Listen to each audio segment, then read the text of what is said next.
Halo semua. Halo, halo semuanya. Halo, Kami dari mahasiswa Universitas Islam, Syekh Yusuf, Tangerang, Fakultas Ilmu Sosial, dan Ilmu Politik. Program Studi Ilmu Komunikasi. Oke semuanya, sebelum kita lanjut ke videonya, alangkah baiknya kita perkenalkan diri terlebih dahulu. Ada pepatah mengatakan tak kenal maka tak sayang. Udah kenal tapi nggak sayang-sayang.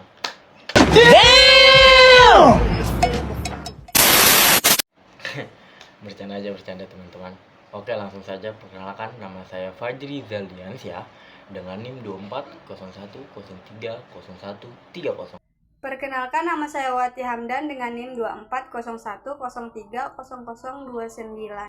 Perkenalkan, nama saya Fani Rahmadani dengan NIM 2401030044. Perkenalkan, nama saya Suci Dewanti Ramadhani dengan NIM 2401030024. Perkenalkan, nama saya Muhammad Afrizal dengan NIM 2401030177.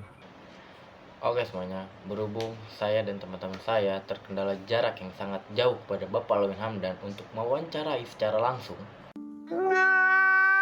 maka dari itu saya dan teman-teman saya memutuskan untuk mewawancarai via online atau via Google Meet.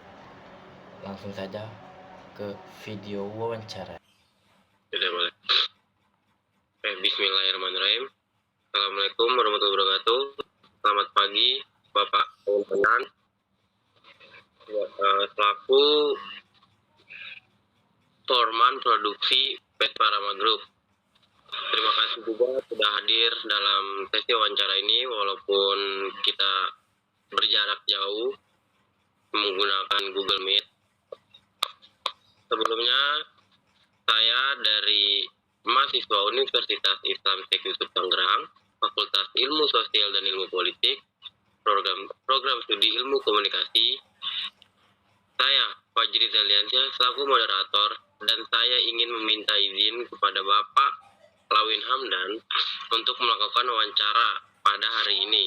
Tujuan dari wawancara ini adalah untuk mendengarkan pandangan, pengalaman, dan pemikiran dari Bapak pribadi terkait hashtag atau tagar susah cari kerja. Untuk memulai, mari kita perkenalkan diri terlebih dahulu. Mohon teman-teman yang ada di dalam Google Meet ini perkenalkan diri dulu. Silakan. Iya.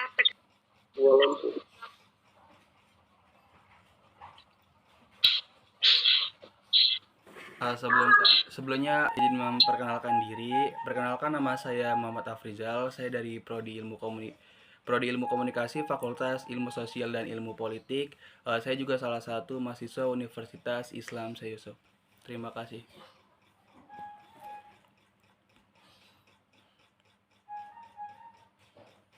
Iya, selanjutnya boleh diperkenalkan diri. Perkenalkan, nama saya Fani Rahmadani, saya dari mahasiswa Universitas Islam Syekh Yusuf dari Prodi Ilmu Komunikasi.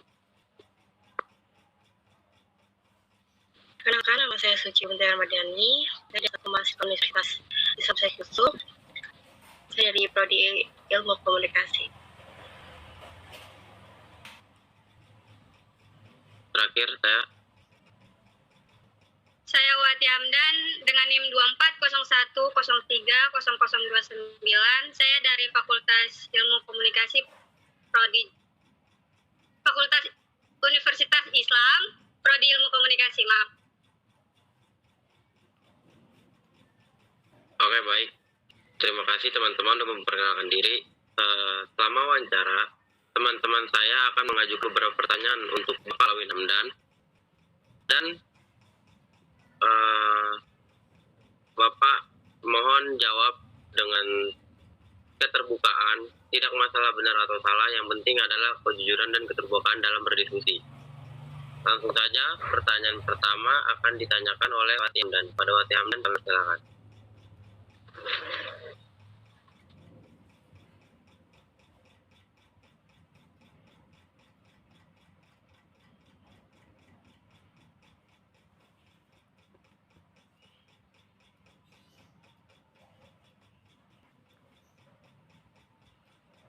Saya pertanyaan pertama untuk Bapak Hamdan, Depan Wadan.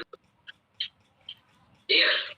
Kalau yang ingin mau Mau nanya, tolong ceritakan profesi Bapak dulu, gimana sih Bapak cara bekerja di apa apa ya, pangkat Bapak sekarang tuh tolong bisa dijelasin nggak Pak? Oh, baik, saya perkenalkan diri dulu ya. Perkenalkan diri saya, nama saya Lawin Hamdan. Jabatan saya sebagai supervisor di PT Parama Murti, Parama atau Parama Group. Status saya sudah menikah. Untuk apa?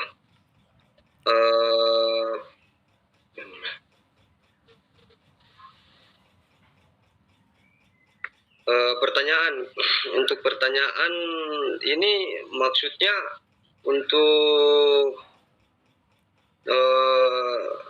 tugas ya, untuk tugas ya, dari universitas apa tadi? Islam itu Tangerang. Iya. Jadi boleh dikasih pertanyaan, insya Allah saya bisa jawab. Tuh, mungkin saya kembalikan ke bapak-bapak dan ibu. Ya, Pak. Pertanyaan saya tuh profesi apa sih yang Bapak kerjakan sekarang? Ya baik, itu untuk profesi saya. Profesi saya itu ya, saya awalnya untuk profesi itu saya dari alat berat ya, saya dari alat berat, bahwa mengoperasikan alat berat. Tapi semenjak saya bekerja tahun ke tahun, saya diangkat sebagai pengawas operasional dan sebagai supervisor juga. Jadi untuk pekerjaan saya di situ saya hanya mengawasi dan memberikan planning kepada karyawan saya. Nah, itu aja sih. Terima kasih Pak. Baik Bapak, terima kasih atas jawabannya. Pertanyaan selanjutnya untuk Suci. Pada Suci kita persilakan.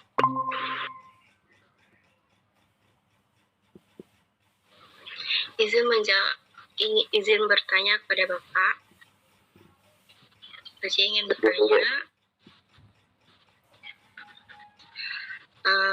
bagaimana strategi pemerintah pada sektor swasta dapat ditingkatkan untuk mengurangi angka pengangguran dan mengatasi permasalahan yang diwakilkan oleh hashtag, yaitu susah cari kerja, khususnya bagi kelompok rentan seperti kayak lulusan baru dan pekerja dengan keterampilan tertentu, seperti itu. Ya baik, izin menjawab ya. Untuk kita kan mungkin beda lokasi ya, beda tempat ya. Mungkin bapak-bapak sama ibu di Indonesia Barat, kalau saya kan di Indonesia Timur. Kalau untuk Indonesia Timur ini saya jelaskan sedikit ya. Kalau untuk mengenai lowongan kerja itu untuk Timur itu punya program. Untuk Indonesia Timur itu juga punya program. Nah, programnya di mana? Programnya itu untuk mempermudah lulusan-lulusan baru dari alumni SMA. Jujur ya, saya juga dari alumni lulusan cuma SMA doang. SMK ya, saya ini lulusan cuma SMK doang ya, jujur nih. Jadi untuk program untuk Timur membuka lowongan kerja itu supaya gimana itu lebih gampang. Itu dari mulai membuka loker dari non skill ya, dari non skill untuk mengikuti training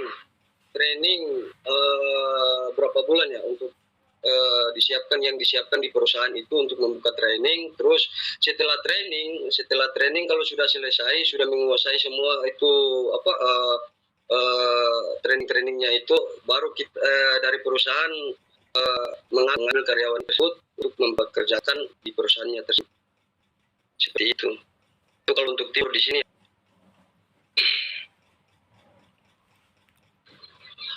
Baik, terima kasih Bapak. Baik Bapak, terima kasih sudah menjawab. Pertanyaan selanjutnya akan ditanyakan oleh Fani. Pada Fani kami persilakan.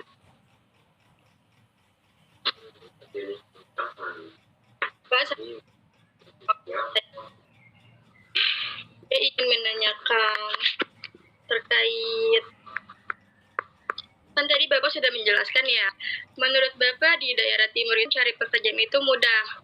Nah, lalu apa saran Bapak bagi orang lain yang sedang mencari pekerjaan dalam lingkungan yang tidak mendukung? Contohnya kayak sekarang ini di mana orang mencap bahwa mencari pekerjaan itu susah. Oke, terima kasih Bapak. Di tempat yang susah ya, yang sulit mencari pekerjaan, ya kalau menurut saya sih gimana ya, itu gimana ya, saya juga belum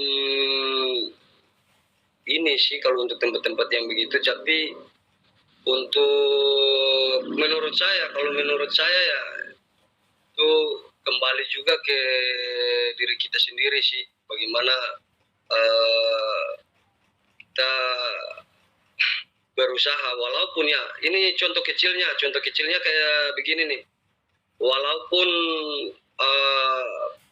perusahaan tersendiri itu sudah buka lowongan kerja untuk semua masyarakat, tapi kalau kita juga tidak mau bergerak, itu juga kan sulit juga ya, tidak mau ini mengambil kesempatan, itu juga kan sulit ya. Padahal sudah ada pemerintah sudah siapkan lowongan kerja yang lebih gampang kayak gimana, tapi kita aja yang mungkin sedikit agak mempersulit, dalam artinya kita nggak mau bergerak begitu. Mungkin pemikiran saya seperti itu sih. Oke, baik Bapak, terima kasih atas jawabannya. Terima kasih Bapak sudah menjawab. Untuk pertanyaan selanjutnya, pada kerja, silakan. Terima kasih atasnya. Izin bertanya Pak, kan tadi Bapak sudah memberi jawabannya pada teman-teman saya buat ngebahas tentang susah cari kerja ini. Nah, pertanyaannya mungkin ini pertanyaan terakhir buat pertemuan ini. Menurut Bapak atau pandangan Bapak, bagaimana sih opini Bapak atau pandangan Bapak terhadap hashtag susah cari kerja ini?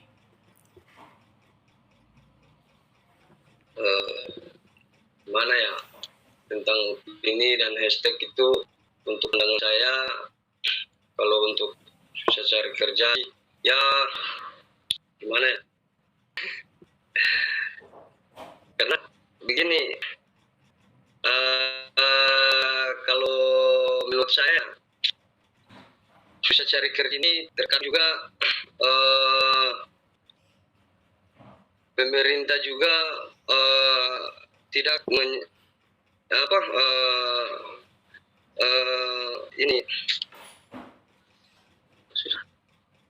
tidak mau menyusahkan masyarakat juga. Itu dari pemerintah ya, mungkin dari pemerintah ataupun dari perusahaan, contohnya perusahaan saya gini kan, tidak mau memberatkan atau menyusahkan masyarakat. Jadi di dalam lowongan kerja ini itu kan ada persyaratan juga ya, mungkin ada persyaratan, contohnya ini saya bahas mengenai saya punya profesi ya, jadi misalkan kayak begini, dalam persyaratan di perusahaan untuk masuk bergabung dengan perusahaan saya, kalau untuk profesi saya ini kan skill. Nah di sini kan untuk kan ada dua profesi ini, ada skill, ada juga non skill, begitu kan? Ada dua profesi. Nah, ini yang jadi memberatkan ini. yang jadi memberatkan bagi masyarakat ini contohnya di skill ini. Nah, kalau bagi yang punya skill mungkin merasa gampang, tapi yang setengah matinya di non skill. Nah, di non skill ini yang jadi beban untuk masyarakat. Jadi mungkin kemungkinan besar kalau untuk pandangan saya sih eh,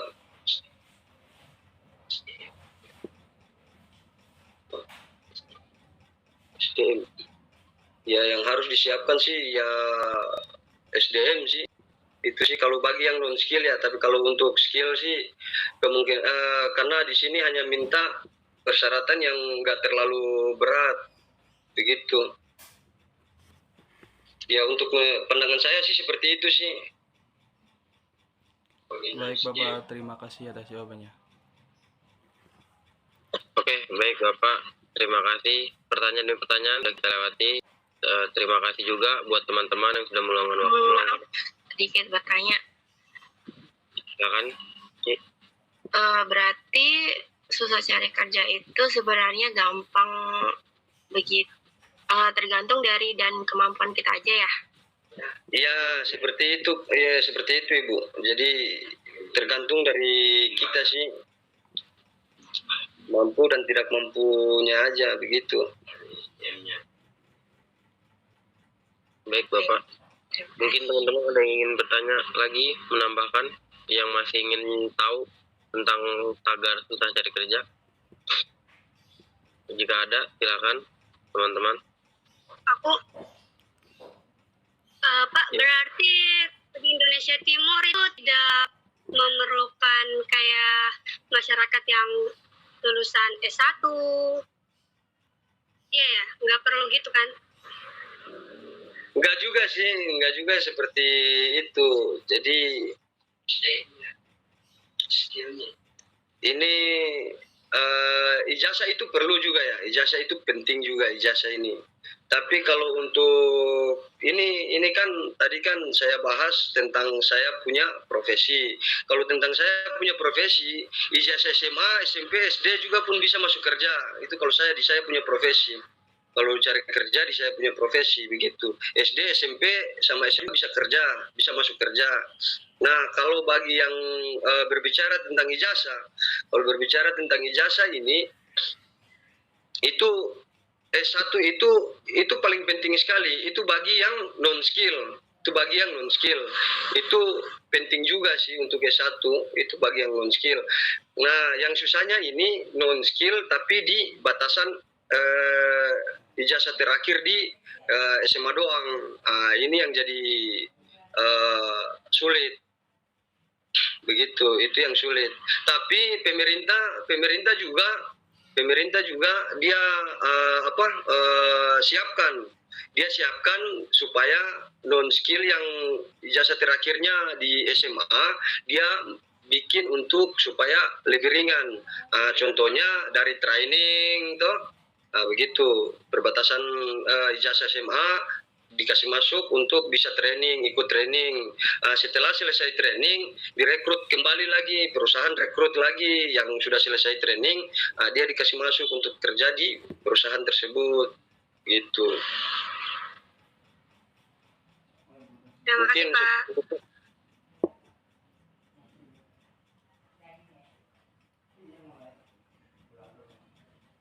Ada lagi, Bapak Ibu? Mungkin teman-teman ada lagi? Bapak Ibu?